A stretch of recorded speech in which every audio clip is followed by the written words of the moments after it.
দেখে মনে হতে পারে এটা কোনো নাটকের দৃশ্য, যেখানে চরিত্রের সঙ্গে মিশে গিয়ে অভিনয় করেছেন অভিনেতা সমু চৌধুরী। তবে বিষয়টা আসলে তা নয়। বৃহস্পতিবার হঠাৎ করে সামাজিক যোগাযোগ মাধ্যমে অভিনেতা সমু চৌধুরীর কিছু ছবি ও ভিডিও ছড়িয়ে পড়ে।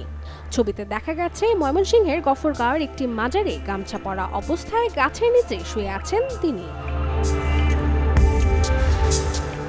মুহূর্তের মধ্যে ছবি আর ভিডিওটি সোশ্যাল মিডিয়ায় হয়ে পড়ে ভাইরাল।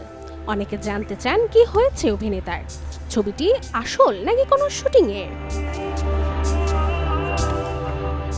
বিষয়টি নিশ্চিত হতে ছোট পর্দার অভিনয় শিল্পীদের সংগঠন অভিনয় শিল্পী সংঘের সাথে যোগাযোগ করলে নিশ্চিত হওয়া যায় ঘটনার সত্য। অসুস্থ অবস্থায় গফরগাঁও উপজেলার মশাখালী ইউনিয়নের একটি মাজার থেকে সমু চৌধুরীকে উদ্ধার করা হয়েছে।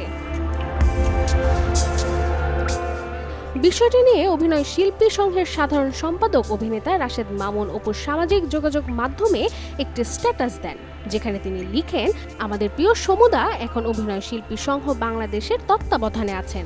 খবর পাওয়ার সাথে সাথে সংগঠন থেকে দ্রুত খোঁজ খবর নেওয়া হয়েছে। আপাতত আমরা তাকে পার্শ্ববর্তী নিরাপদ জায়গায় নিয়ে এসেছি।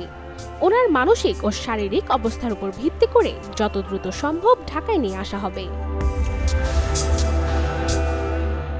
Desk report, channel 24।